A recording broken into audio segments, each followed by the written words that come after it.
Welcome, everybody. I'm Jared from TechSquare ATL, and welcome to the virtual pitch competition with Startup Exchange. Let me tell you a little bit about TechSquare ATL real quick. Well, first of all, thank you for watching, but TechSquare ATL is a membership community located in the heart of Atlanta's tech scene, right in Midtown, and it's filled with startups and corporate innovation centers and academic researchers. It actually has the most amount of those in the entire Southeast. But what do we exist for? We spark connections through social events, storytelling, and a shared collaborative space in Midtown. So events like this one that you're about to watch, this pitch competition with Startup Exchange, which we partner with many different organizations, including startup partners. So Startup Exchange has been a partner with TechSquare ATL for a long time, and they've been putting on a lot of great events. So we'll go ahead and get started. It's going to be a while. We have 6 teams, and I'll let Stefan kind of explain that. Hello, and welcome everyone to the biannual Startup Exchange pitch competition. Although we cannot be physically together today, we're excited to host a fantastic event for you. My name is Stefan Shaw, co-president of Georgia Tech Startup Exchange, the largest student-led entrepreneur organization at Georgia Tech. We host everything from workshops for startups to networking events with Georgia Tech students and top-level Atlanta entrepreneurs.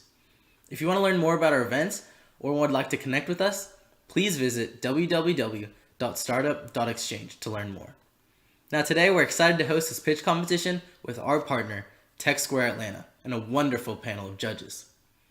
Our first judge is Seth Radman. He has designed and developed and launched over 40 mobile apps and has been featured on the App Store more than 100 times across the world.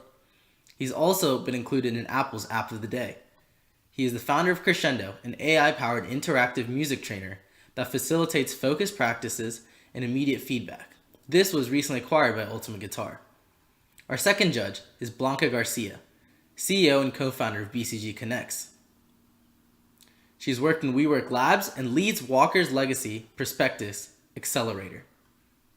Our third judge is Rahul Saxena. He is a tech entrepreneur and an investor. He was a previous CEO of Digital Health Department, a former principal investor of Seraph VC firm, and is the current associate director of Georgia Tech CreateX. Thank you for all the judges for being with us today. We also have 6 fantastic teams that will be pitching. We have GymSlat, FastPath, Senza, RevoluteArt, Slate, and Traction. For these teams, we have 3 prizes to give away as well. We have $500 for the first place prize, $250 for the second place prize, and $100 for the People's Choice Award. Now for this award, remember that this is up to the audience, so remember to vote for your favorite team at the end of all of the pitches. Let's go ahead and get started with our first pitch.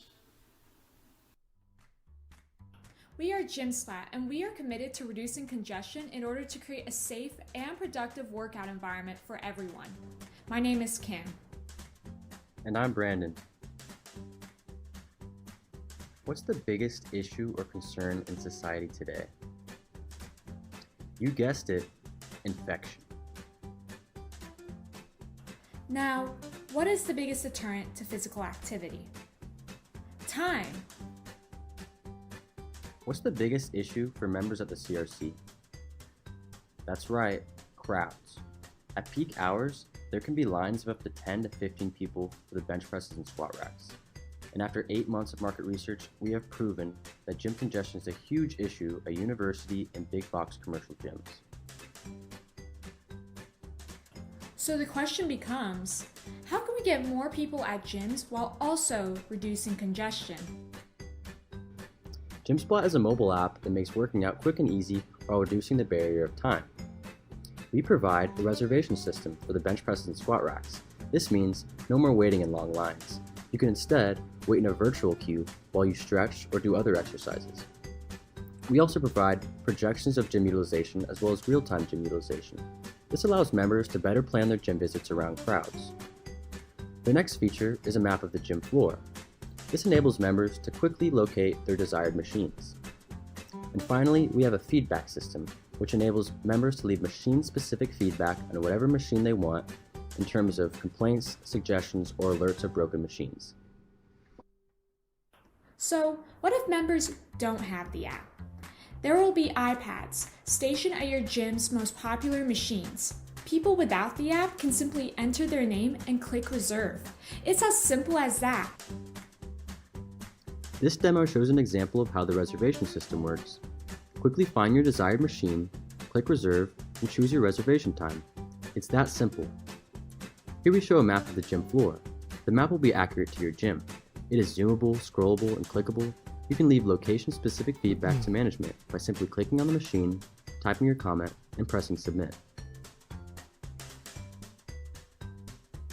We have computer vision technology that allows us to keep a running count of occupancy. Our computer vision works by having overhead cameras triangulating on people on the gym floor. This will allow gyms to keep account of their gym floor utilization in real time and cap off occupancy to prevent crowds. Our target customer is gym managers. Gym members, on the other hand, will get the app for free, but can pay a subscription fee for premium services like personalized workouts and exercise tips. What's in it for the gym managers? Higher utilization, less congestion, better understanding of member activity, faster detection of broken machines, and seamless integration. The gym will now be much more productive. Here's how we stack up against the competition. It's a no-brainer. Every industry is becoming automated. It is only a matter of time before the fitness industry follows suit. We plan on expanding our computer vision technology in order to determine machine availability. We will then give members personalized workouts and efficiently guide them throughout the gym floor. If a machine is occupied, we will then give the user alternative exercises and display their locations on the map.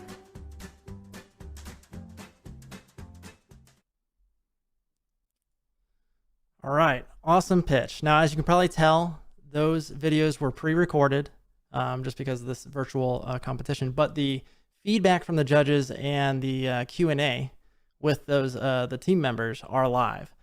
So let's go ahead and go over, we'll go with Seth first, then Rahul, and then Blanca. Go ahead and ask any questions, give any feedback, and then we'll go on with the next pitch after that.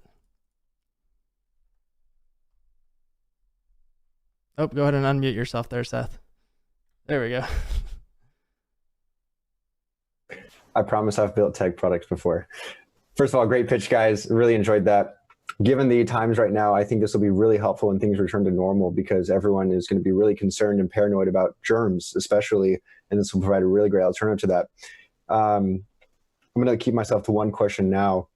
I want to hear about the kind of integration that will be required from facilities like Georgia Tech. Let's say Georgia Tech wants to implement this in their CRC.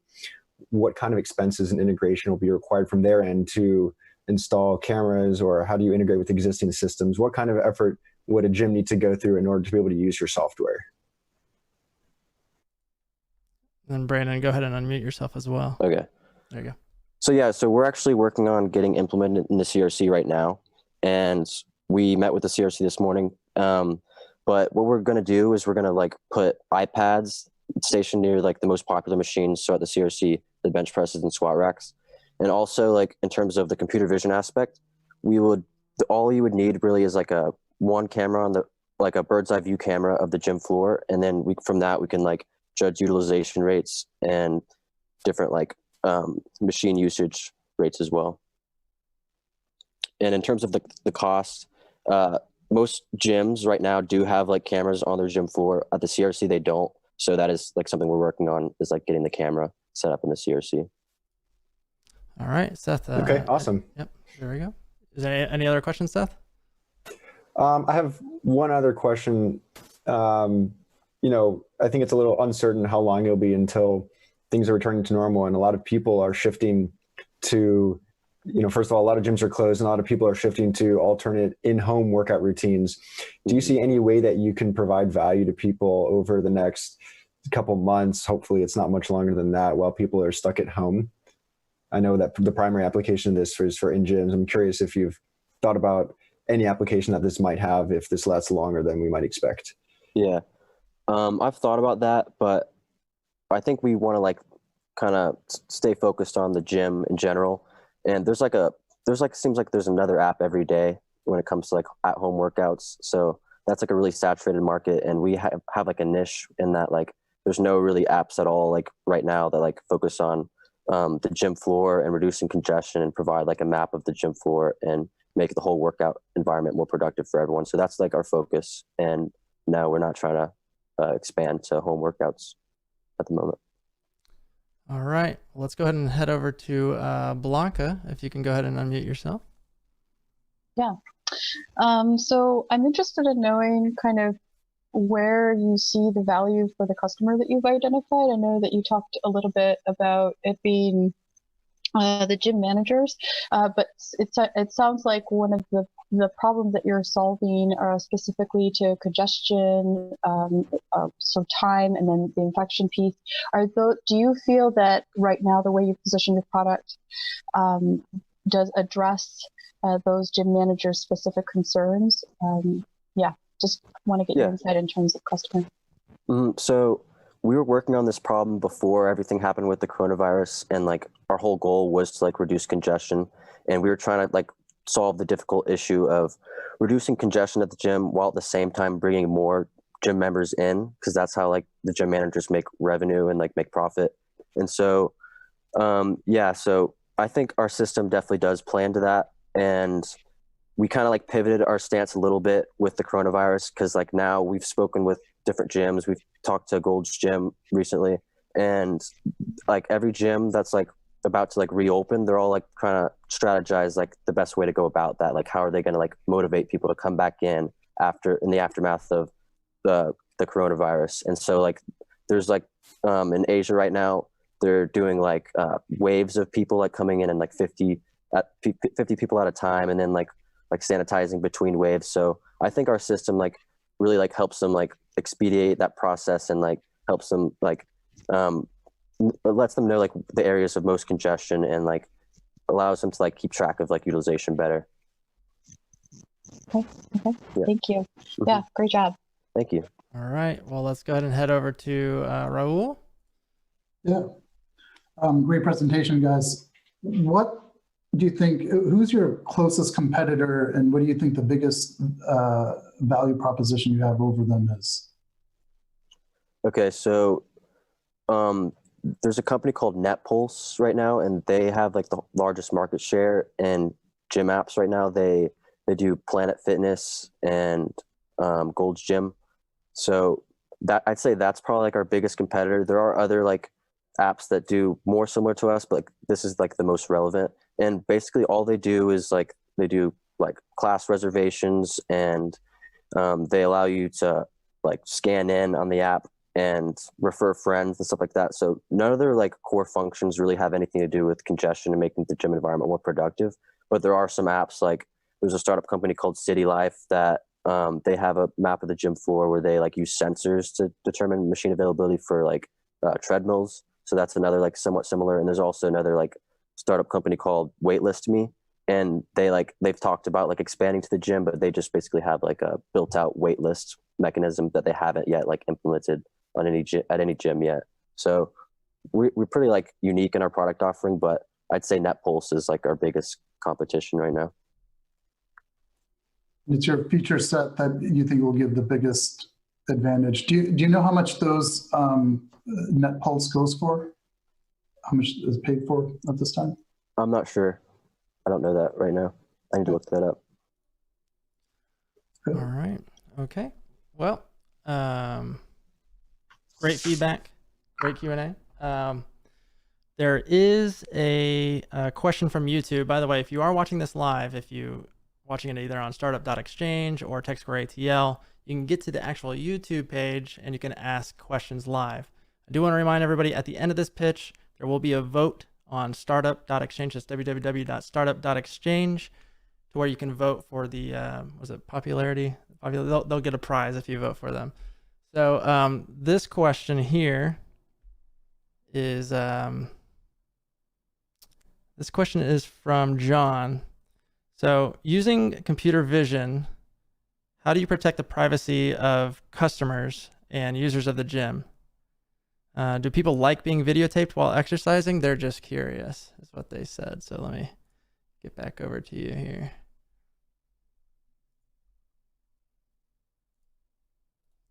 Yeah. So do you think that people are do they like being videotaped, or is there concerns for privacy there?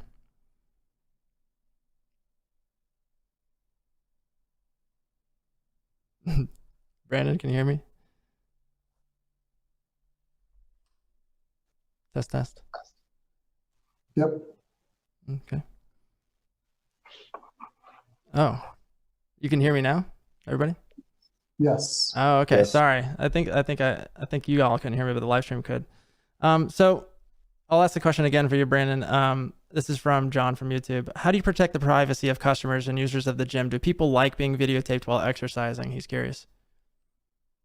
Okay. Yeah, that's a good question. So there won't be any like live feed of the gym floor of any sort. So there won't be any like identification or facial recognition of any kind. People will be tracked as objects. And so there'll be like a box around them and they'll be tracked around the gym floor, but privacy won't be an issue because there's no live feed and there's no facial recognition. All right. Well, with that, we'll go on to pitch number 2. Thank you so much. And let's keep it going here. Hi, my name is Pru Martin, and on behalf of my other teammates, Bram Chowdhury and Pranay Agrawal, I will be pitching FastPath. So we were interested in the problems of shopping in large retail stores. This is a word map based on the responses from our survey, where respondents were asked to describe their experience while shopping. And we found that people see retail shopping as convenient, cheap, but extremely overwhelming. The hundreds of items in the maze-like aisles cause shopping to be time-consuming, stressful, frustrating, cumbersome, and unpleasant. And we feel like the retail shopping experience is outdated and broken. Our solution is FastPath. FastPath is an in-store navigation tool that allows users to input their list of items and then creates the most efficient path through the store. It gets the customer in and out as fast as possible. But FastPath can also benefit businesses. For decades, retail stores have been designed to be confusing. But in 2020, we feel like this model is no longer the most profitable. Amazon is offering same-day delivery on thousands of items, and events like the coronavirus are causing people to shop in person less often. Many retail stores have been hit really hard because few people want a stressful shopping experience when they can just simply order the items online.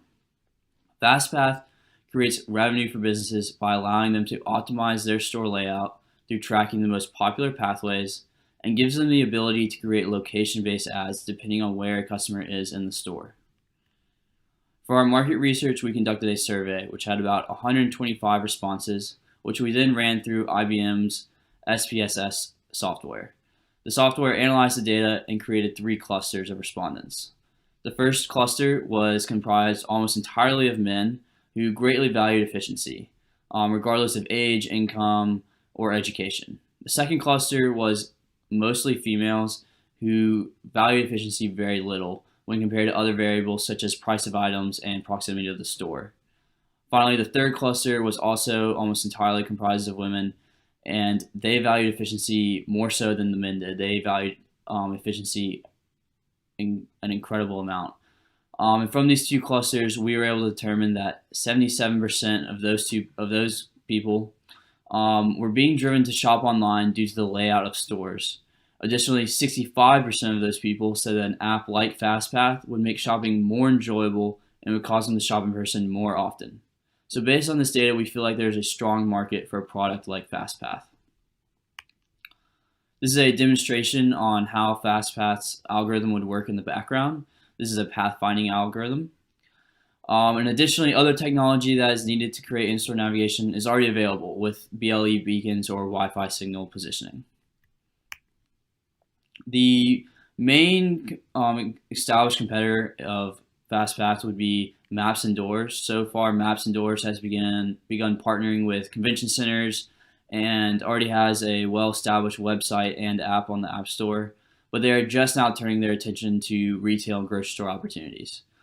Other retailers like Tesco and Lowe's have experimented with navigation tools, but only Lowe's has actually implemented anything in their app. So the next steps for FastPath include creating an app as soon as possible so that we can partner with Atlanta retailers to conduct more research. We want to find out does FastPath actually improve the shopping experience? Does it help consumers get in and out as fast as possible? And does it help bring more customers in stores for businesses? Do business profits improve when they've partnered with FastPath? And additionally, we feel like our team is very well positioned going forward. We're very confident. Raum is a BME major and Pranay is a CS major. I'm a business major concentrating in finance. So together we feel like we have a very strong, diverse set of skills that can make FastPath a success. Thank you for your time, and we will now move forward with any questions.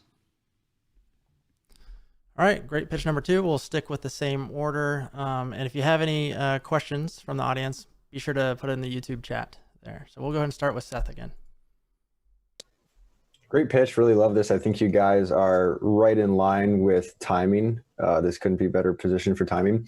I'm curious, how will you map out store layouts and item locations? So that, can y'all hear me? Okay. So that kind of depends on how well we are able to partner with the business. Like if we're able to gain access to the business, like inventory systems and see their layout of the stores, because they know where almost every item is located. We can use their help to see where items are in the store. And then, like I mentioned, BLE beacons use Bluetooth to kind of like track where an object is in the store, so we can see where people are in the store and how close or far they are to certain items. Okay, awesome. I have one more question around that. So I'd imagine stores, even if you get in with one store, they might have different layouts, different items, a lot of things in different spaces. Have you thought about the infrastructure that would be required for integration? I must just be on a roll with integration questions, but have you thought about what would be required from the business from an integration perspective and the kind of return on investment that they would see if they were to spend the money to integrate your product? Yeah, we have thought about like how difficult it would be with different store layouts. That's something we're still trying to figure out. What's the best way to map out all these different stores that like every grocery store is almost laid out differently. We're looking first maybe at trying some stores like Walmart that have more standardized layouts, so it wouldn't be as costly to map out so many individual stores and would be easier to integrate. As far as integration goes, what we really would want to see is if a business is partnered with FastPath, are people enjoying their shopping experience more? Like, are people more likely to shop in person rather than using, say, Walmart's like delivery pickup or pick up like right from the store? Because retail stores really want customers to come in store so they can just kind of browse and see those items, even if they have a set list, just so that they are kind of seeing everything in the store. And so I think for something that would be really successful for us is if we can see that people actually come in store more than they used to after using this app. And that would be a really good indicator for return on investment. Okay, awesome. I was really impressed by the algorithm that you had for your Pathfinder, and the design looks really nice. So great job. Thank you. That's all I have for now. All right, we'll go with Blanca. Hey there. Great job. It sounds like you guys have really thought through some things, and I'm really interested. I feel like there are a couple of possibilities for the customer that you could engage and like what impact you could have with your application. So I'm curious to know why you went with the sort of user that you've chosen. And it sounds like it would be the actual customers that would be utilizing the app in the store. Is that correct? Yes. So but it sounds like what you're helping them with is really kind of sort of like navigating the store more effectively. So I'm wondering why you chose your product to focus on the customers that are coming into the store, utilizing it versus perhaps offering some sort of technology to help the layout of those businesses, so that maybe they're more effectively laying out the store so that the customers have that experience. I mean, yeah, just curious to see what your thinking is around that. That was something we really debated early on too, of like, do we create an app that's focused more to the consumer or some kind of tool for businesses so that they can like optimize the layout of their stores and provide like certain ads based on those popular pathways. Right right now, we think we can go either way, just because the more people you have using the app, the businesses would be able to see those popular pathways and make adjustments accordingly. And that's kind of where they get a lot of value from using or partnering with FastPath. I think we ultimately decided to go a little bit more consumer based because we felt like there was more opportunities to kind of grow in that way. If we think it'd be really interesting to partner with like recipe companies, and people can input certain recipes and have them automatically loaded into their list, or based off their list, we can recommend certain items and saying like, hey, you've put these 5 items in your list. Here's a recipe that goes along with this, or other items that are very similar. So we felt like there was more opportunity to kind of expand from just the most efficient path of getting in and out. Okay, great. I'm super curious as well in terms of like the nuance of inventory. So how you guys have thought about the effectiveness of, so once your customers are getting to the end of the path, pathway that you're writing out for them, if they're getting to the actual products that they want, and how you thought about that. So when designing for like our thought process to design the app, we would have each item would you input it, and then like once you arrive to it, maybe like either check it off the list, or so it knows that like it knows you're near this item and you've arrived at it, but just so it knows that you've like picked up the item and put it in your cart if you want to buy it, and then it can adjust the path accordingly. So that was kind of our idea of going forward, tracking where someone is in the store and how far they've gone through this list of items. And then once they've reached the end, they can either close the app or just, I'm done with my shopping, and it would know that this path is done. Okay, great. Well, thank you so much. Great job, guys. Thank you. We'll continue with our third judge, Rahul. Yeah, great presentation too. Do people have to enter in all the inventory in their shopping list beforehand to get that path? So go into it, or is it just for the one-off items when consumers are going to it? Either or. It's really up to the consumer. For something like retail shopping in like Target or Walmart, when you're really only shopping maybe for like 2 or 3 items, but you don't know where they are in such a large store, we think it'd be really useful if you're just inputting 1 or 2 things and then just taking you straight to that item. But for like something like grocery shopping, if you have a bunch of recipes or items that you want to pick up for the whole week, inputting those or adjusting those as needed while you're shopping. So if you are in the process of shopping and realize, oh, I need this item, you'd be able to just input in that item, and the most efficient path would adjust accordingly based on your input of this new, I guess, product. Is it tracking you in the process, or is it just assuming you're starting off at the door of the grocery store? We want to, if we partner with businesses to implement those BLE beacons, which can utilize Bluetooth to see where people are in the stores. Without those kind of beacons or Wi-Fi positioning technology, that I would just have to assume that you are at where your last item was. And then when you click confirm that you picked up the next item, it would adjust your location accordingly. But without those beacons, it'd be pretty hard to it would be impossible for the app to update automatically of where you are in the store.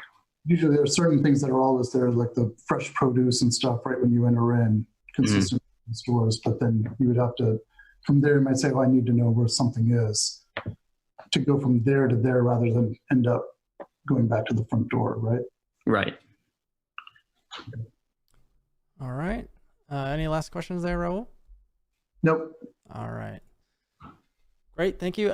We did have some questions from the YouTube audience, and we'll share those with the teams after. But for time, we're going to go ahead and skip over to our next pitch and keep things moving.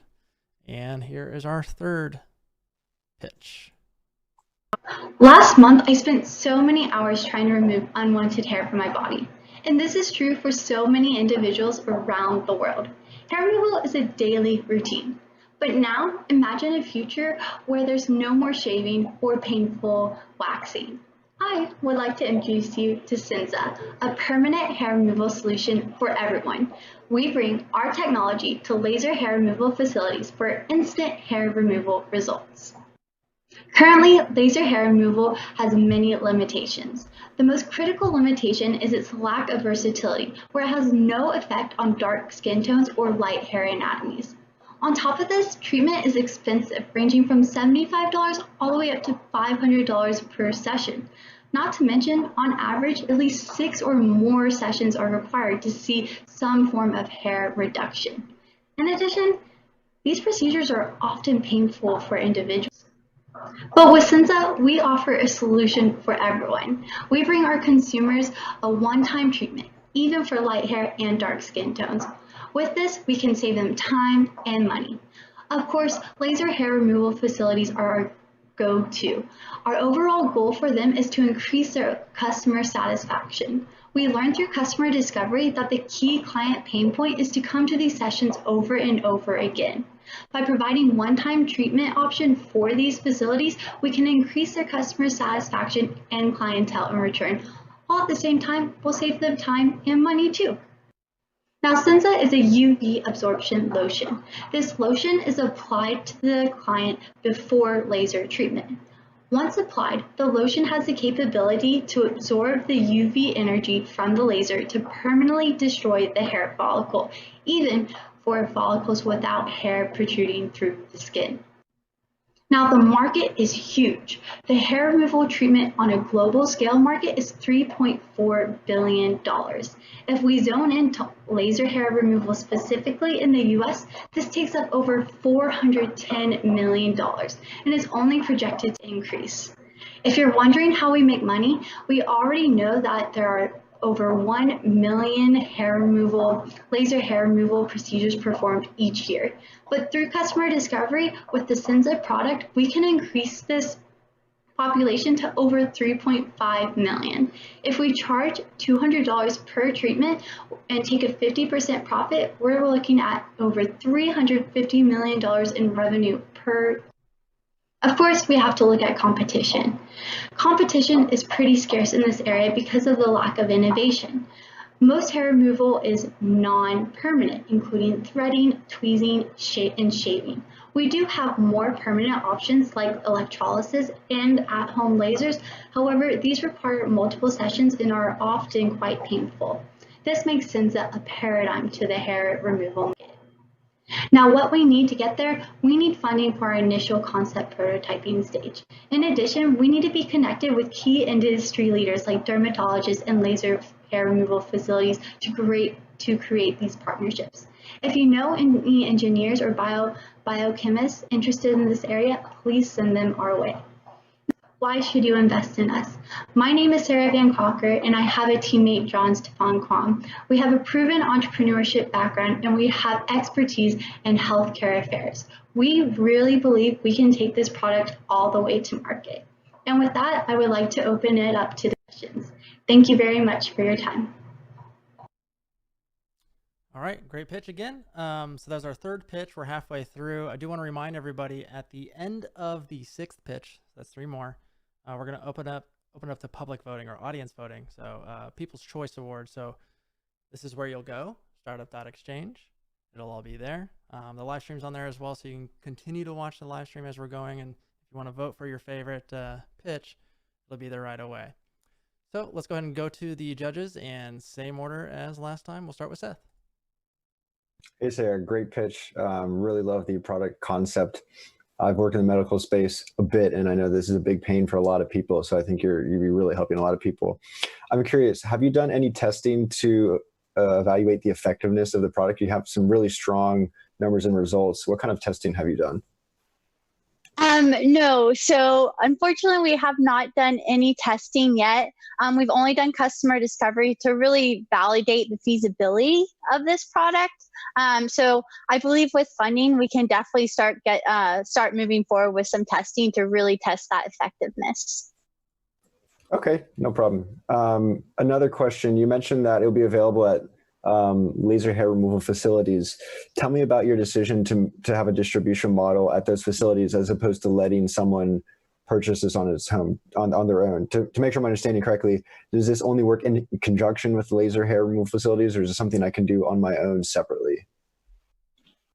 Of course. So our go-to market strategy is to partner with laser hair removal facilities because we want them to really market the product for us. With them having our product, it really enhances everything for their business altogether because they can bring in a lot more customers. However, we are always thinking about growth, and it would really be ideal to really take this technology to the home, especially with lasers on the market like Amazon currently. If we can match our product with those specs, I think that would be great for our customers for the future. Okay, awesome. Great job. Blanca, over to you. Yeah, you guys did a great job. Your presentation is really powerful, and I think it's really clear that you're solving an important problem. I guess I kind of piggyback on Seth. Like, we really feel it's important that you figure out a way to test it so that you can also demonstrate that it's effective, because all of this is sort of dependent on the effectiveness of your product.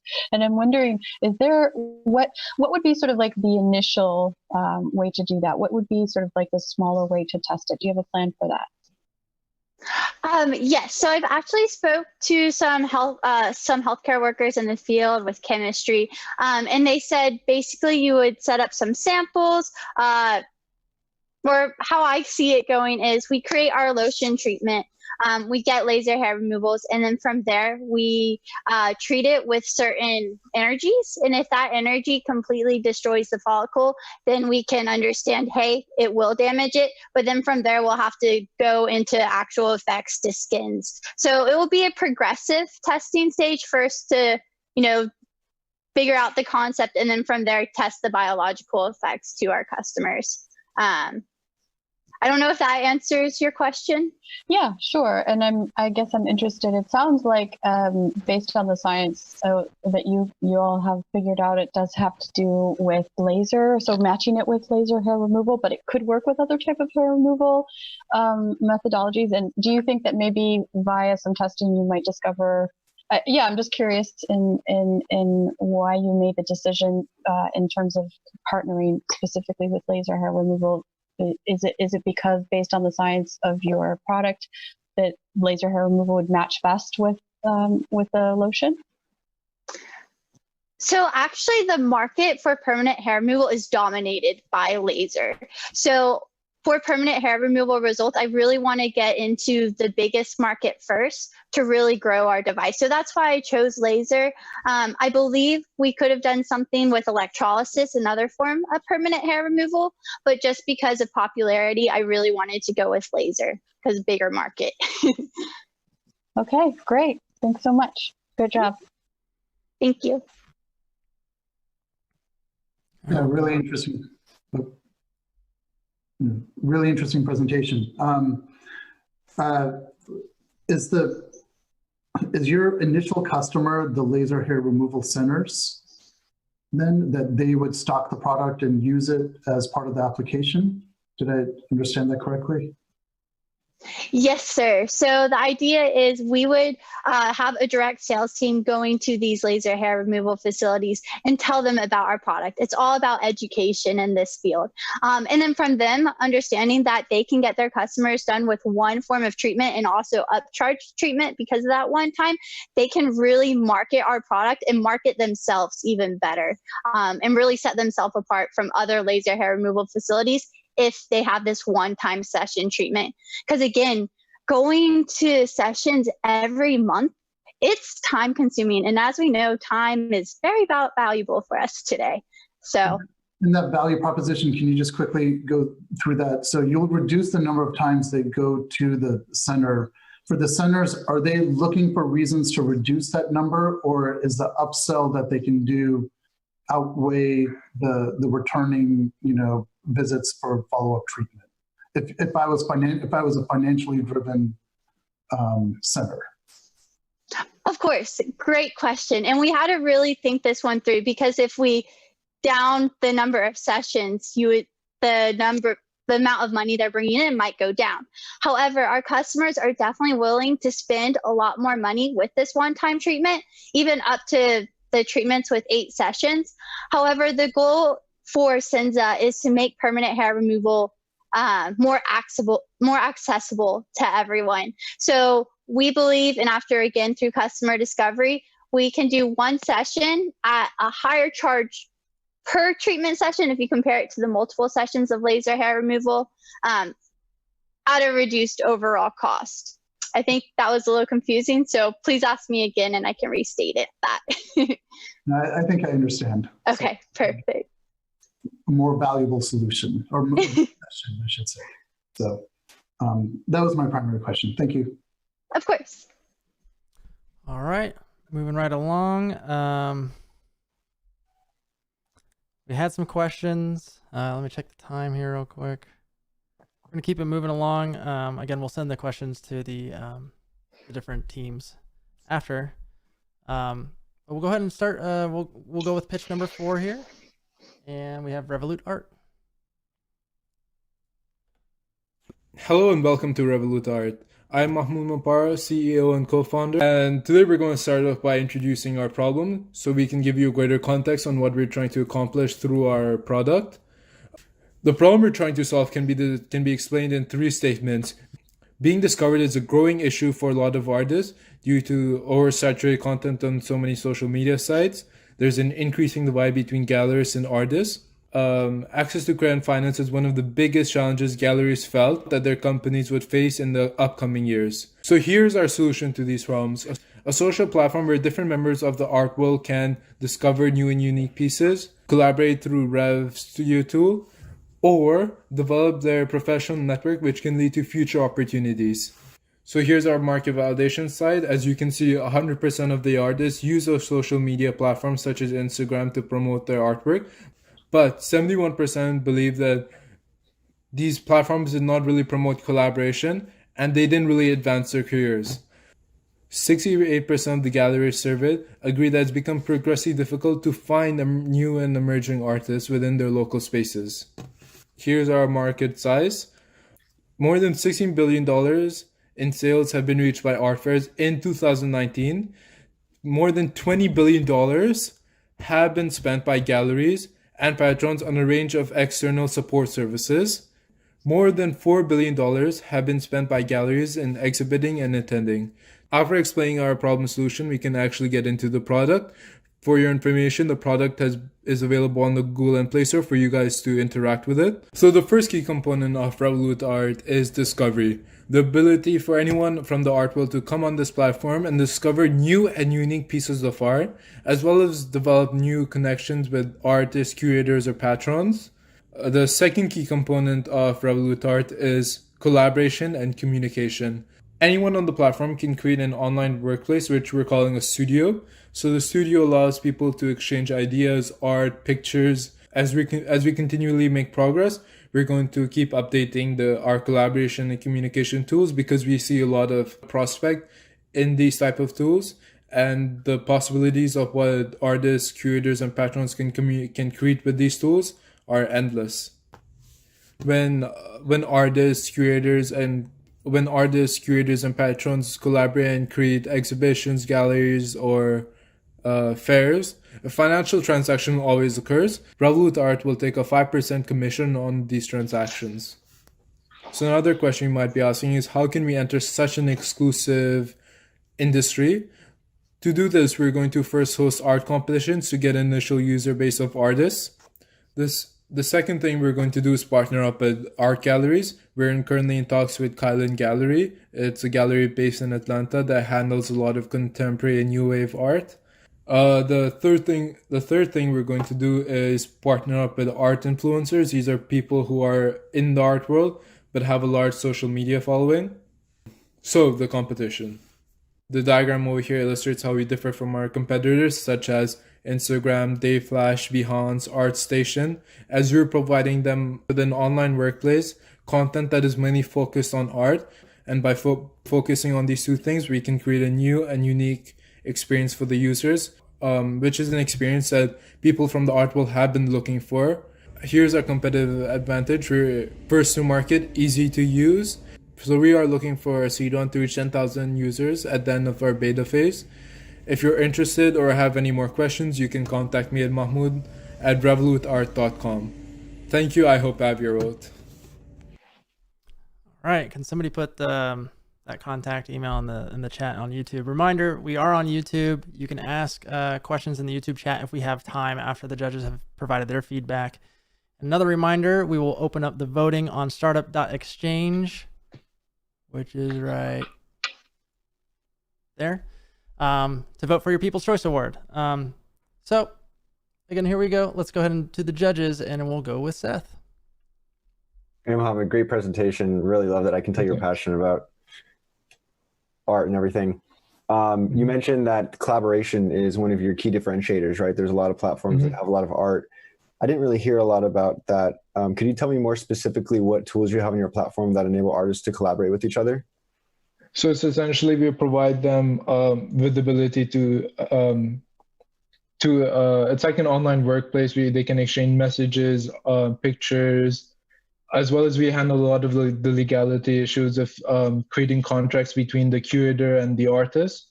For example, if the artist, if the patron needs to organize an event, they can contact the curator, and we can handle the financial transactions as well as providing them with a contract so they can organize events. And especially with what's happening right now with Corona, I think online workplace is how things will be shifted. And so people can create create an online workplace so they can communicate online. Okay, very cool. So it's kind of like a Instagram or LinkedIn-ish, but for art. I have another question. So I'd imagine one of the few ways that you could prevent other people from doing this is by growing a large user base very quickly, which is usually one of the biggest signs of value in a marketplace. You mentioned some partnerships that you have. I expect it would probably take, a high level of growth to be able to be defensible so that if someone else sees you doing this, they wouldn't do it. Can you tell me kind of about a go-to-market strategy about how you plan on getting a lot of users really quickly onto your platform? Yeah, so actually we recently launched and we have some users coming in. But this was just testing it was just among my network to see the artists what their feedback is. But as soon as we properly launch and start distributing and putting it out there, the idea would be to host this art competition. The art competition would have like a cash prize or a prize that would give an incentive to people to start posting. The other thing is we have a gallery involved on our platform right now. The gallery is getting their network of artists on our platform. And so these artists already have an established following. So getting these artists will allow us to get more users onto our platform, as well as we're partnering up with art magazines at Emory, at Georgia Tech. And these art magazines have a lot of artists involved because these magazines already have a network. So once we get these magazines, the artists in their network also come on their platform. Okay, awesome. Thank you. Hi. Great presentation. I loved it. It was very beautiful visually, which makes sense. I'm interested in knowing a little bit about why you chose the platform that you're building based on your customer discovery. So I did hear sort of the problems that you're describing in terms of the creative and the art world. But I guess I have questions about how people are getting on the platform. One, because one of the biggest issues with some of the environment you described is sort of the exclusivity, and because it's really hard to distinguish, I guess, good art. So how are you, if you are, supporting or facilitating that via your platform? And then just wondering overall about the choice of creating a collaboration, LinkedIn for artists, so to speak, platform, if I'm comparing it correctly. Just give me some insight into that.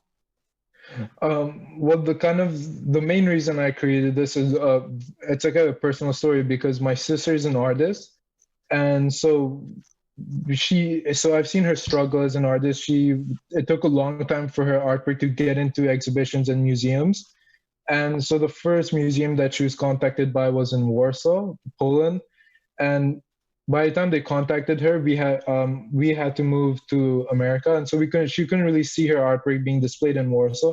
And it made me realize a lot of artists have the struggle of developing the professional network. And so we want to provide them with this platform. And so I started talking to other artists and seeing if they have the same problem, especially like emerging artists. And it seems like that's a growing problem for a lot of artists. And the reason we chose to focus on collaboration is because for art to truly remain strong and be a creative force in the world, collaboration is one of the key things. If you get a lot of people working on one thing, you can create an amazing experience for a lot of people rather than one person working on it. So by allowing a lot of people, and we've seen, especially with a lot of big artists like Takashi Murakami, he has like 50 assistants working on one painting for him. And so I think in the art world, collaboration is one of the biggest things. Yeah, I think you're right, and I'm interested in knowing. So, kind of my earlier question, which is, does your platform intend to support in sort of the curation piece of that communication, of finding that talent? So, for what I mean by that is, as an art gallery, director, if I go on your platform, can I kind of assume that if I'm looking for artists in Atlanta, that the kind of artists that I'm going to be running into have kind of been vetted to some extent? Or is that really not something you're thinking about? Yeah. Yeah, definitely. I mean, the thing is, we don't want to be another Instagram where it becomes oversaturated with so many different artists. We want to create good content, and that's why one of the things we're implementing right now, especially since I've launched the app, and there have been a lot of users, but not a lot of users are actual artists. So what we're doing right now to separate them is creating a section called Showcased Artists. So I guess putting more importance on these artists that are actually putting their work out there and have good quality in them, if I'm saying that correctly. But kind of the blue tick mark, like you see on LinkedIn or Instagram, that these are established people, these are established artists. And I guess to divide all of them, like for example, if you're looking for an artist in Atlanta, we have different sections enabled, dedicated towards different users. And right now we've talked to a lot of artists, but we're also talking to a lot more curators. And so phase one of the app was to make it dedicated towards artists, because once we get artists on the platform, we can start making the app more catered towards curators as well. So right now we wanted artists on the platform, and then once we have artists, curators will start to join, and once we have curators, we can start catering the app a bit to what curators want as well. Okay. All right, we gotta keep moving. We are running behind now, so we'll go to Rahul, and then just one question. If you can keep it to one question, and then we'll continue with the pitches. Sounds good. How do your artists measure success on your platform? So what do they, once they put their art on, how do they know, what's their feedback to say that, to keep putting more art on there? Definitely. One of the things we're doing is a like counter, a following counter, so they can see how many likes they're getting, how much following they're getting, but as well as showing them how many people have viewed their profile in the last 24 hours, as well as our trending section is right now very popular. For example, on the app, there's a trending section. So if they have a lot of likes, their artwork can easily go in the trending section. And that's one of the key KPIs for these artists to see their success. And I know I only have one question, one quick one. Are you watermarking the pictures too as they post it? For the artists or for us? Or for you on the platform for the painting? So what we're doing right now, like our next update we're doing is, so if they want to share it on Instagram, an image they see, it's there's a watermark on the image they share that has RevoluteArt on it. Okay, thank you. Great. Perfect. And that was the question from the YouTube audience. So thanks again. We're going to continue on with the next pitch. We'll keep it going. And remember, we'll be opening voting in 2 more pitches. Right now, off the top of your head, think about how many pieces of paper exist in your home. I mean paper you've printed on and don't need anymore, scrap paper, and each and every notebook. Would you even be able to come up with a ballpark number? I know I wouldn't. Well, whatever number you came up with, multiply it by every household in America and you'd have close to 1 trillion sheets. Now, let's pivot to recycling, something I'm sure we've all done because we're well aware of the environmental benefits. Well, what recycling companies don't want you to know is that recycling isn't all that eco-friendly. What they profit off of is your eagerness to be environmentally friendly. My name is Kyandra Peart. I'm the CEO and founder of Slate, a company that is about to disrupt a $6.6 billion industry. And this is exactly how. Slate is revolutionizing going green by creating the Slate Reverse Printer. This device would take any piece of paper that has been written on or printed on and instantaneously remove the ink, virtually cleaning it in order to give you a fresh, clean sheet of paper ready for immediate use. The Slate Reverse Printer will begin similar to an office-sized, large copy and printing machine. It can be placed in any and every office building.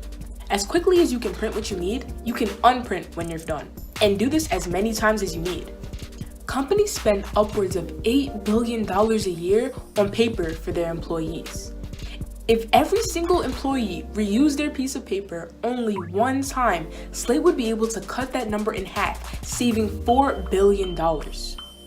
This is in addition to the positive impact that Slate will have on the environment. One of the reasons for deforestation in the Amazon is due to the need of trees to create paper products. Slate will reduce the need for new paper and in turn reduce the amount of trees needed to cut down. To add on, Slate will reduce the massive amount of paper that needs to be recycled.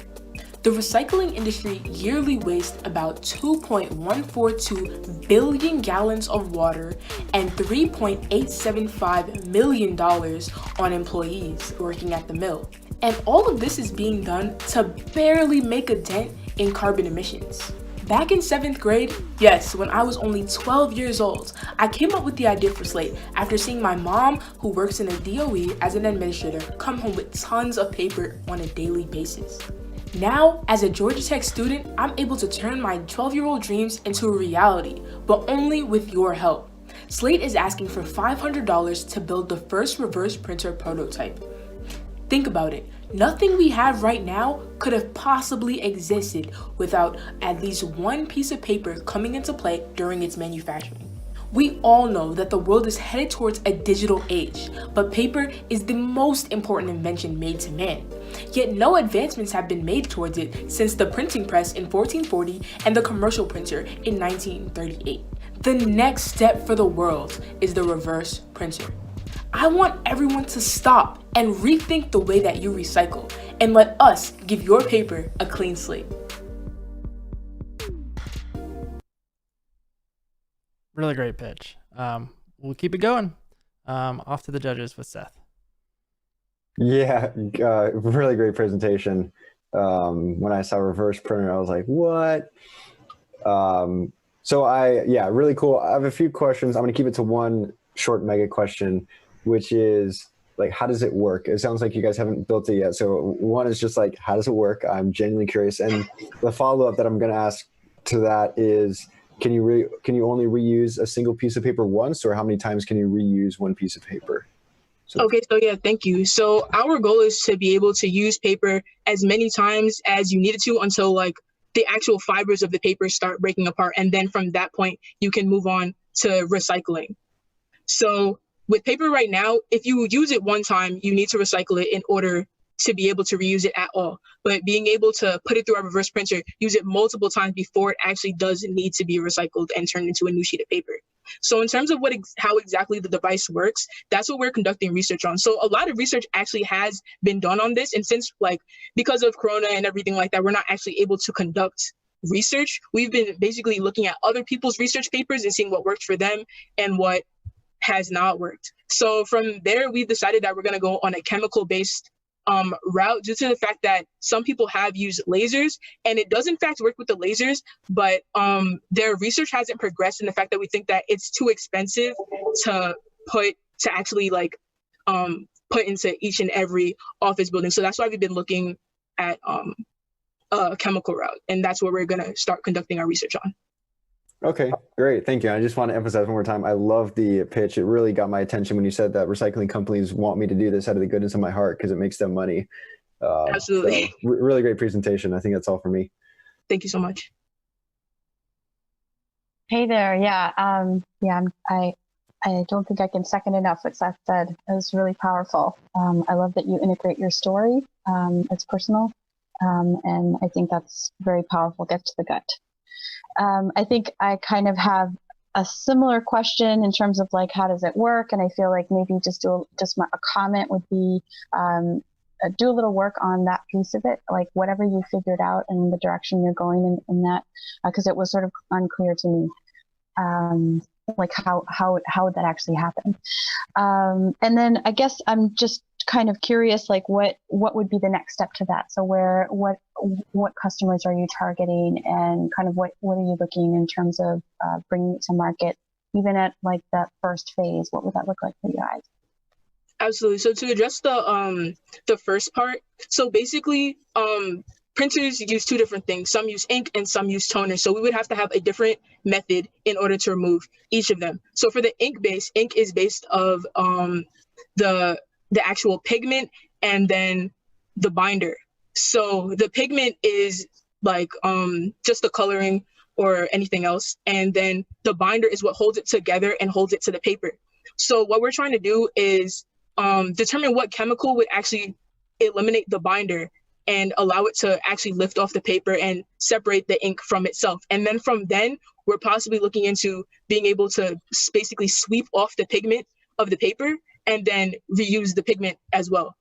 So then on a toner base, it's not the same thing. So we would just either have to look at a chemical that's going to serve as like a lifter, and then maybe a sticky device that would like physically remove like the letters off of the paper. So our hopes is that our single device would be able to tackle both things, if not determining if it's either toner or ink on the paper and then doing, or maybe the person can insert like what kind of material is used on the paper, and then from there remove the ink. I'm sorry, I forgot what the second question was. The second question was essentially your go-to-market. What are you guys thinking of in terms of your initial customer? We would be selling our device to companies, not necessarily consumers. Our hope in the long run would be to make it a small enough device that everyone can have a printer and a reverse printer or a single integrated device in their houses. But as for now, we think that the device would be too big for people to just like have in their house. So it would be better off if it was in an office building and used for the entire floor. All right. Well, let's go ahead and continue with Rahul. Oh, hold on. I got you. There you go.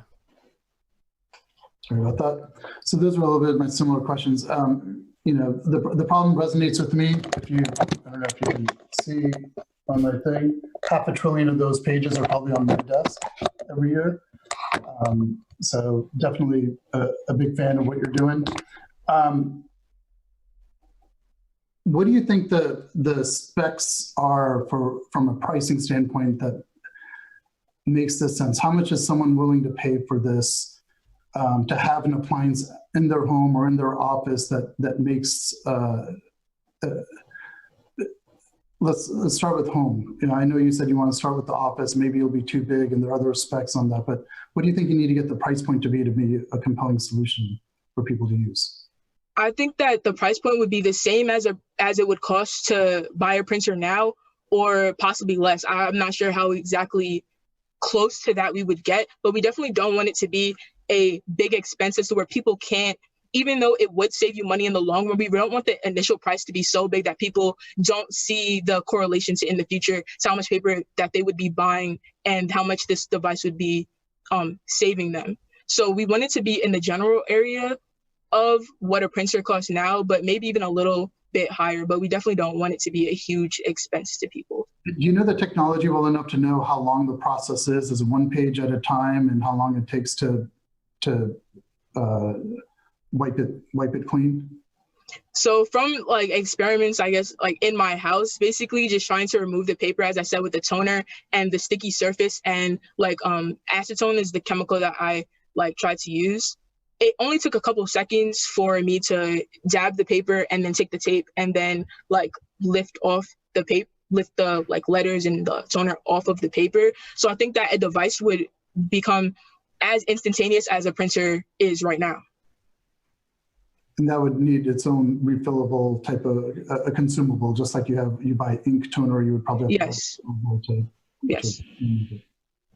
All right. Okay. Well, once again, Rahul, you kept asking the same questions that was in the YouTube chat, so we'll continue along, and we'll go to our last and final pitch. But I want to remind you, voting is going to open up right at the end of this. So startup.exchange. So www.startup.exchange to vote for the People's Choice Awards. The judges will deliberate for about 10 minutes and then come back and present the winners of today's virtual pitch competition. So with that, let's go ahead and go to our last pitch. Hello, we are Santiago and Gabriel, and today we are for the first time introducing Traction, the solution for increasing productivity in the workplace. $650 billion. That's how much distracted employees are costing American businesses every single year. That's right, $650 billion. This is clearly a huge problem. So here are some facts that might help us understand it a little bit better. 30% of employee activity on the internet is not work-related. Employees spend over 2 hours a day checking personal email. And over 55% of employees say that social media at work is a distraction. The average employee is interrupted about 56 times a day. About 70% of employees feel disengaged in the work, and an engaged workforce can lead to 202% higher cumulative performance. The global productivity market has shown great signs of opportunity in the past years. In 2018, the global market for business productivity software was $33 billion, and it is expected to reach $93.36 billion by 2025, with the United States holding about 60% of this market. In its essence, workplace productivity is the amount of value produced in a company divided by time and cost. After doing some research, we identified the two main culprits of lack of productivity in businesses as distraction at the individual level and disengagement at the enterprise level. This problem is huge, and despite growing, it's clearly not new. We don't claim to have discovered that the workforce is not achieving its full potential. However, we do believe that we found a novel solution that approaches this problem in a unique way. Before explaining what Traction is about, let's see some of the current attempts at solving this problem. The first type of solution is what we call the Big Brother approach. These are generally enterprise softwares that monitor the activity of employees, giving the employers a detailed breakdown of the ways in which their workers are wasting their time. These solutions collect a lot of highly sensitive data and valuable data just to present them to the employer. This may give the employer a sense of control over the workforce, but this is just an illusion, as information without action is worthless for making changes. Moreover, this approach not only ignores the needs and wants of the employee, but they're inherently a monumental disruption of privacy. On the other hand, we have what we can call the personal growth category. This includes hundreds, if not thousands, of mobile and desktop applications that help users develop habits, decrease distractions, and motivate them to achieve their goals. These apps are great, and I myself have created one, which you can find on the App Store. However, users can install and delete them at any moment. They have no relation to your work or your coworkers, and they don't give any personalized goal based on your internet usage, something you probably don't want either. Traction is the first enterprise productivity solution centered around the employee. Traction is the only solution tackling both distraction at the individual level and disengagement at the enterprise level. In a nutshell, Traction achieves this by creating personalized goals with the use of machine learning and improving engagement among coworkers with weekly productivity leaderboards. The first thing you see when you open Traction is your dashboard. Here, you can get detailed insights into your daily internet usage, task completion, and overall productivity.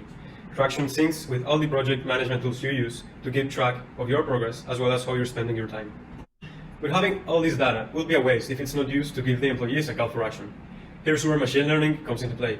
For the first 2 weeks, Traction learns your specific app usage, habits, and task completions to create for you personalized, intelligent goals that motivate you to decrease distractions and be more productive. Previously, we saw how Traction deals with distractions, but how do we deal with disengagement? Traction reimagines work engagement by letting you compete with your coworkers and prove that you're the most efficient in the office. Traction features for engagement incentivize higher productivity by each employee and at the same time allow management to recognize these individuals who stand out.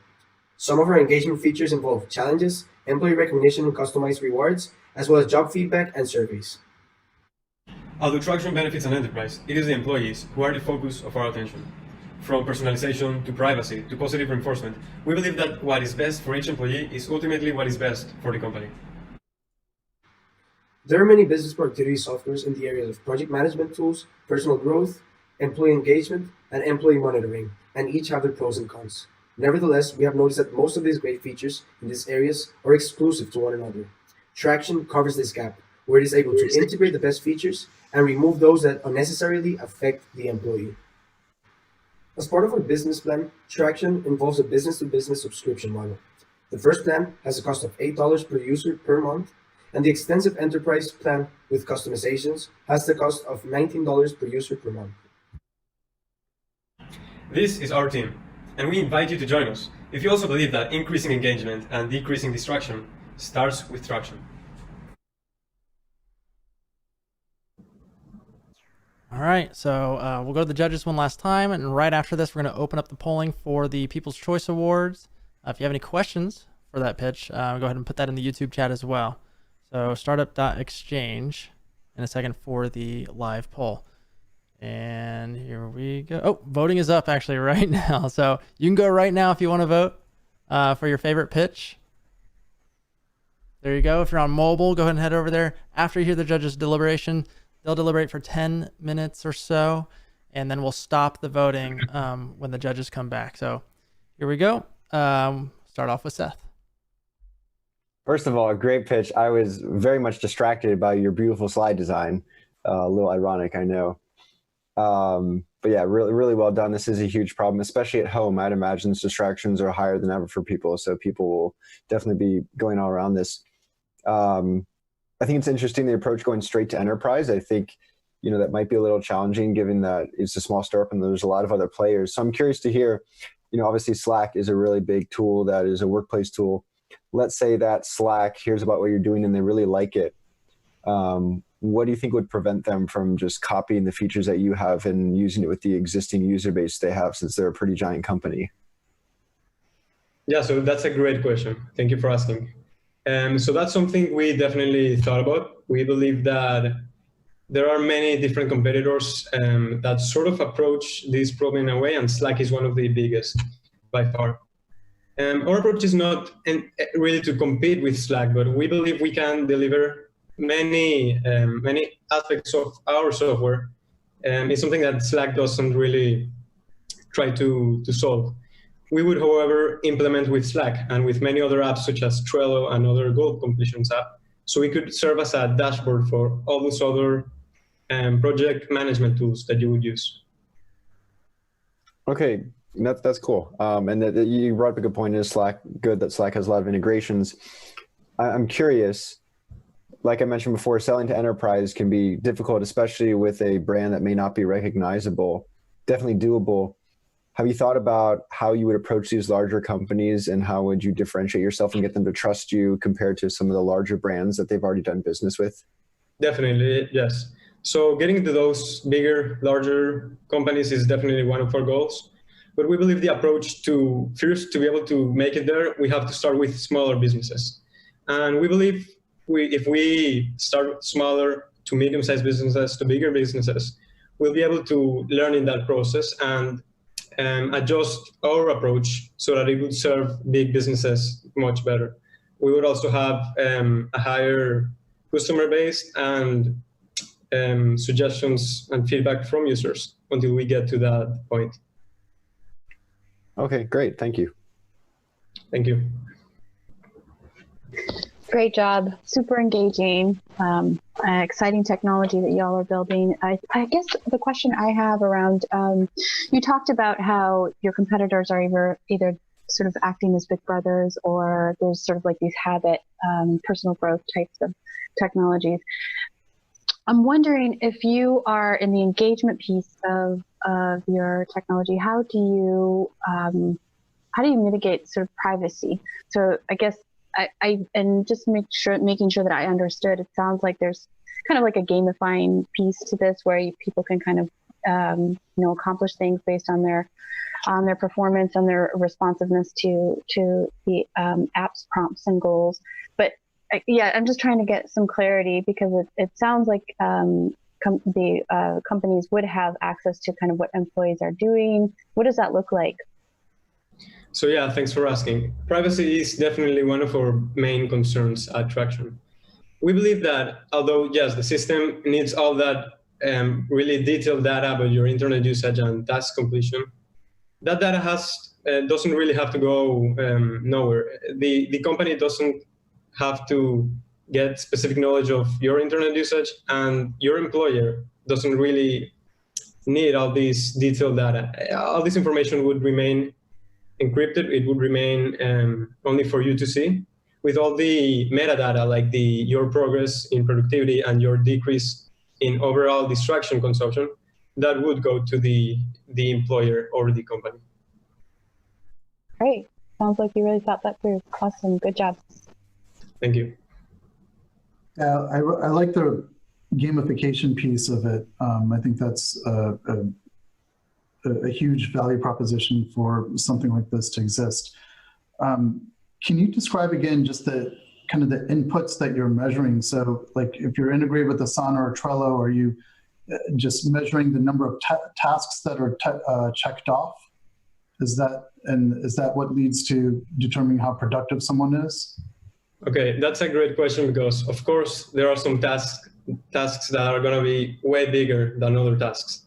And if you have an employer that's completing 20 small tasks a day, you can't compare that to somebody who finished a project that takes a month to complete.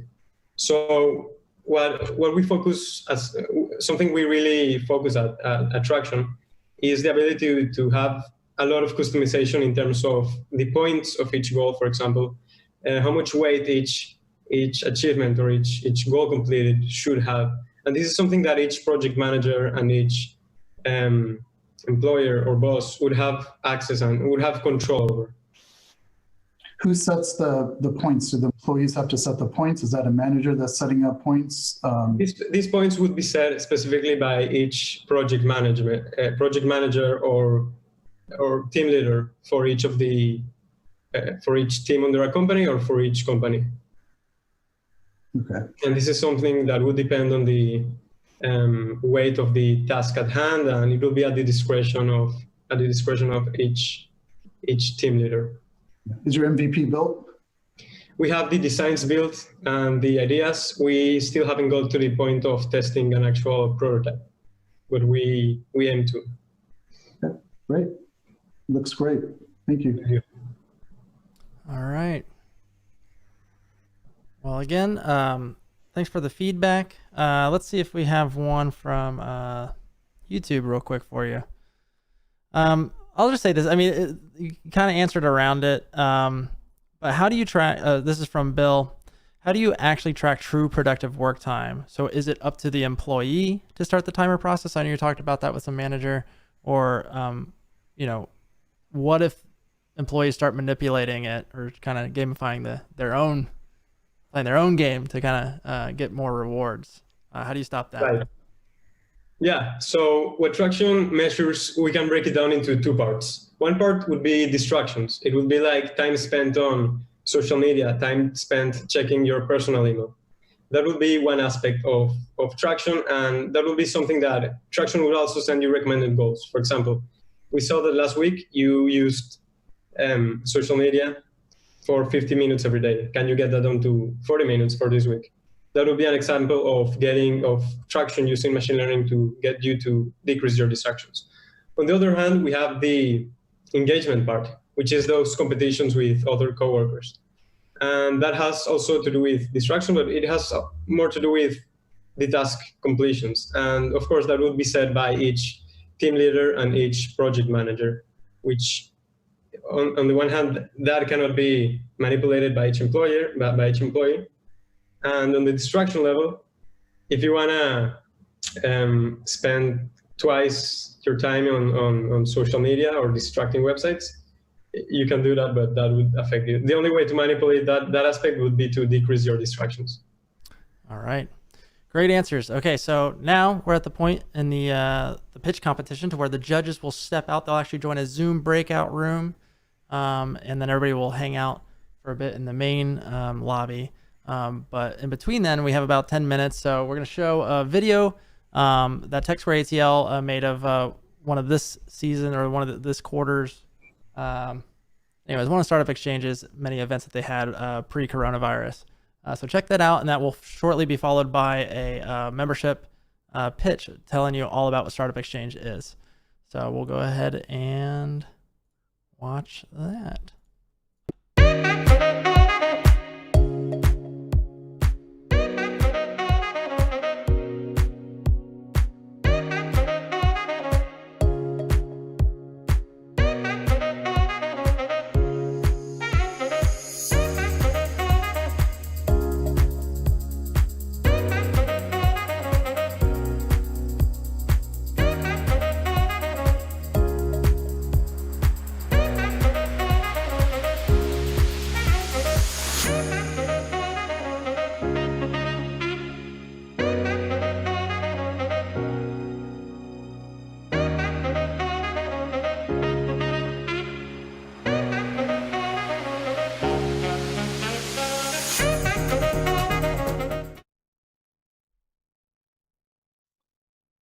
Good afternoon, everyone. My name is Santosh Saravanan, and I am the current director of the membership program here at Startup Exchange. I am happy to represent my membership exec team, Ravon, Gabe, and Saurav, as well as the rest of the executive team here at Startup Exchange Georgia Tech. Today, I'll be talking about the membership program, what we do, and some of our events. We will also be opening up our applications for next fall at the end of this presentation. So if any of you guys are interested, make sure to go ahead and fill out your credentials in that application just so we can look through them and get to know you better. Other than that, let's get into the presentation. In its whole, the membership program was designed to provide students at Georgia Tech with the opportunity to experience the startup scene at a more exclusive level. As seen here, we focus on several aspects of the startup space and attempt to provide our members resources in a creative manner. We provide students the low risk, high reward opportunity to experience the startup space. And we do this by exposing them to events like our pitch competition, where they can pitch an idea to gain feedback from prominent individuals in Atlanta's startup community. We also facilitate their learning in the initial stages of a startup. Through our research and education, our members learn about the process of customer discovery, market research, and product iteration. Another aspect of the program is to provide students with connections to impactful individuals within Atlanta's startup space. In the past, we've had membership programs actually go on to help founders of startups in the Atlanta community with some of their projects and actually intern for them and gain that experience. Here we have our fall 2019 membership program. Now, as an exec member, I'm very proud of this program. This class included students from different backgrounds and majors, and as a program, we really worked on bringing in diverse opinions and creating business ideas from them. This class actually had 3 membership groups who ended up winning awards in our pitch competition while competing against other non-membership Georgia Tech student-led teams. So this was a tough crowd, and our membership teams actually came out on 1st, 2nd, and 3rd place, which we here at Startup Exchange are very proud of. Now, when looking for members, we are not looking for any particular experience in anyone. As a program, we love students who are curious, passionate learners, self-starters, student leaders, and creative in thought. And we, in general, are hoping to bring in a diverse group of members for our fall 2020 semester. People from different backgrounds, majors, cultures. We believe that this diversity is going to help our creativity, and in helping in that can create better ideas for the future. As a whole, Startup Exchange membership, we really focus on providing certain benefits to our members in the program. We hope they gain hands-on experience alongside like-minded peers, internship and workout opportunities, as well as exclusive mentorship from our leadership network here at Startup Exchange. We also believe they can learn from question and answer sessions with Atlanta entrepreneurs, ideation challenges, as well as skills workshops, and more like our pitch competition. But most importantly, we want our members to form a tight-knit community and friendships with their fellow members. We believe that at the end of the day, forming meaningful relationships with your members within the membership program is going to be very important to creating further business ideas down the line. And we want to foster that, and we want to be the home of those relationships here at Startup Exchange membership program. Now, in the past, clients who have come in to talk to our membership program have been startups who have been interested and self-interested to come talk to us.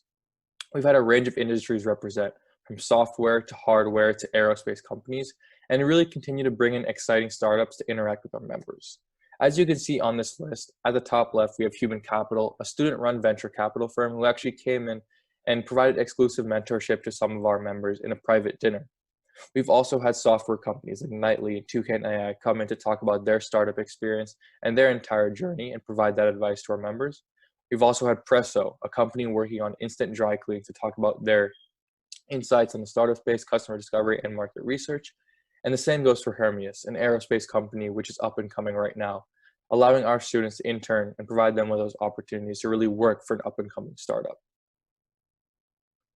In general, some of our events at startup companies follow a general scope. We really focus on anything on the right side of the screen, anything really from the startup process to talking about specific concepts with entrepreneurship, maybe customer discovery, market research, and then also allowing the startup to recruit our members if they're interested. Our events are very dynamic and can really be tailored in any sort of fashion, but we generally want to suit the interests of our members and allow them to choose what type of events they want. So this program is suited completely for them and tailored for their interests. Now, to move on to the pitch competition like the one today, it's really designed to provide membership teams the opportunity to showcase their semester-long idea. Teams really have the ability to interact with potential funders and receive feedback on their pitch. In the past, our pitch competition last fall was our first one, and we believe it was extremely successful, and we really hope to continue this tradition for semesters to come. We believe that the one today is going to have a lasting impact on our membership teams and is really going to generate interest from new members coming in as well. Here's just some highlights from our last pitch competition last semester. Like I said before, we as a community at Startup Exchange, and specifically the membership program, are very proud to say that our 3 membership teams won first, second, and third place respectively. They were competing against other student-led Georgia Tech teams who are not part of the membership program specifically, and our teams actually were able to come out on top regardless. So we believe that our mentorship, our events, our networking events with startups, and that experience that our members are gaining is actually helping them. And we believe that the pitch competition is an indicator of that. And we really want to show the success for the long term. In general, my ideas as an exec member, I really think the membership program can be built and developed to something that is really a hub for students who want to gain experience in a really low risk way. And we believe that we're building that here. So we're excited to continue and move this tradition forward. Just to show you guys some metrics of growth. As a whole, the membership program has been growing rapidly. In one semester, we have seen significant increases in both our application rates and participation rates, and we hope to bring more value to our members as we continue the membership program. We're very excited for what the future holds, and we really want to see where we can take the membership program for semesters to come. Generating new ideas is what we're working on currently, and we hope to bring more value to our members past just the pitch competition, but actually provide them with further resources to actually help build their startup from start to finish. Now, this comes to the end of the presentation. If any of you guys are interested in being part of the fall 2020 membership class, our applications are currently open. All you need to do is follow this link or QR code and fill out the application. And in general, we are excited to get to know each and every one of you. And as an exec member and me talking on behalf of my other members, we hope to see any of you guys who are interested in the startup space, who really don't want to get too involved, but really want the introductory experience. The membership program is perfect for you. We allow you with the opportunity to start an idea with a group of members in a low risk, high reward way, and you'll be able to pitch your idea at the pitch competition at the end, allowing for you the opportunity to get mentorship services, as well as connect with VCs, win cash and prize money, as well as much more. So the membership program is growing, and it's growing fast, and we hope that you're part of this growth in the future. And we hope to see you guys there for next fall 2020. If you're interested, once again, please apply to this using the QR code. We will keep this up for a few minutes.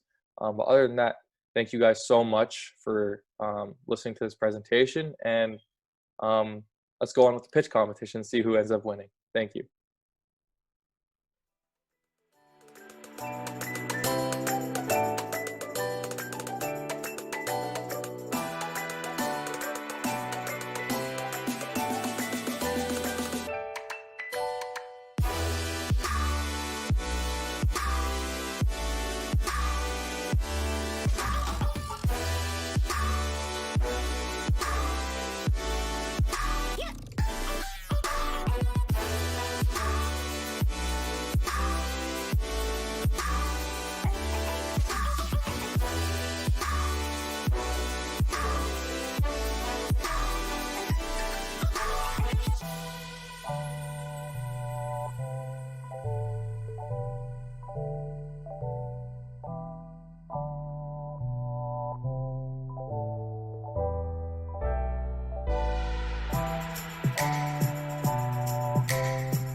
All right, welcome back.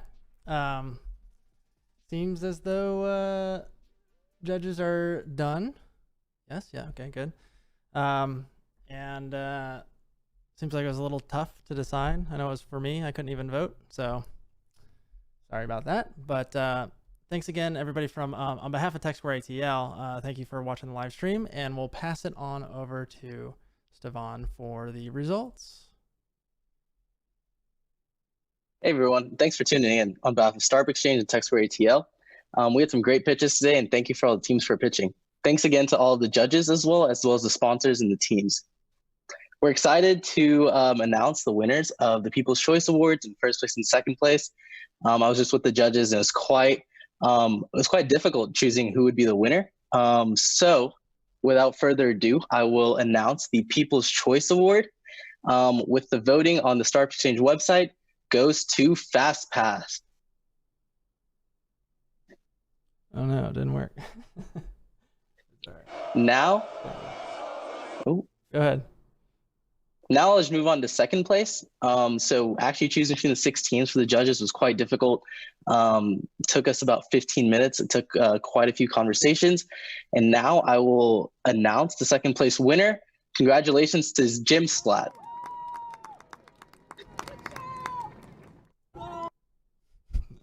So GymSlat will be receiving $250 and FastPath will be receiving $100 for the People's Choice Award.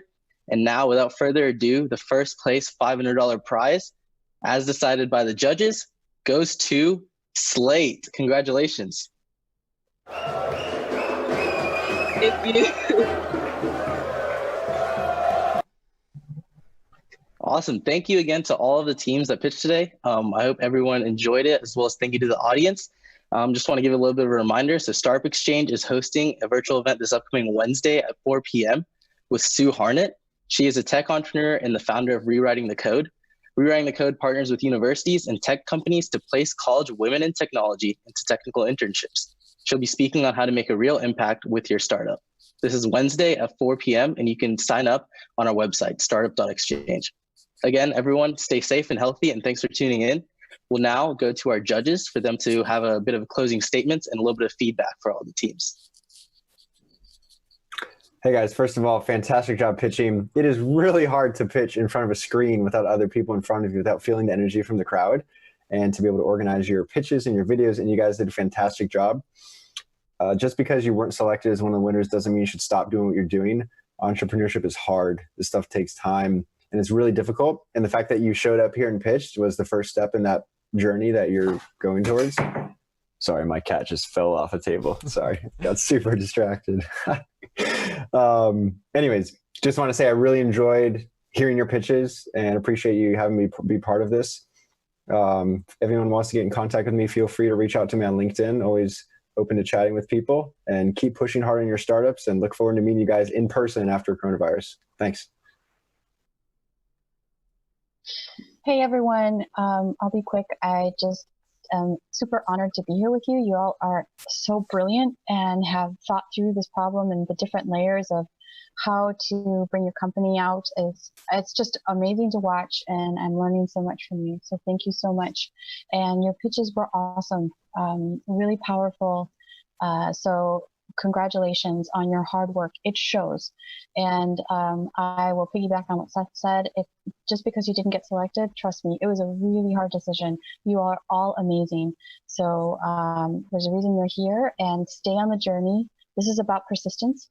Again, also, like Seth, I would be happy to connect with you on LinkedIn. So look up Blanca Catalina Garcia, and I hope to connect with you soon. And congratulations to all of you. Definitely echo those sentiments. Congratulations to all of you. All of you should be proud of what you're doing, and feel good about your entry into the competition. It was a hard choice all around. You know, it's always the challenge of comparing apples and oranges. That's there. I think, you know, all of you. You know, I have the fortunate job of working with all the student entrepreneurs that are going through campus, and I absolutely encourage all of you to come talk to me as you're looking and thinking about your ideas. Like I said, I have a great job to be able to meet with you and try to help you as much as I can to build your business. If you didn't win, you should not be discouraged at all. It's, you know, there's so much that, so much potential for all of these opportunities, and you're going to learn and pivot in the process. Just going through it, you know, the best thing you're going to get out of it is that entrepreneurial bug, which is really hard to shake once you get it, and just absolutely encourage that whole culture that we're seeing on campus. As an alumni, I wish it was there when I was going through school, and to be around all the different support mechanisms. So congrats to everyone. Apply to Startup Launch next year, and we're looking forward to, you know, seeing how you guys develop and build your progress. So congrats.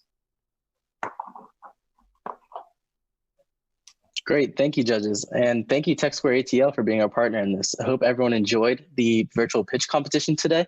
I would like to invite everyone if they want to connect or sponsor our next pitch competition, feel free to reach out on our website, startup.exchange, as well as if you have any questions. Hope everyone enjoyed it, and thanks for tuning in. Thanks.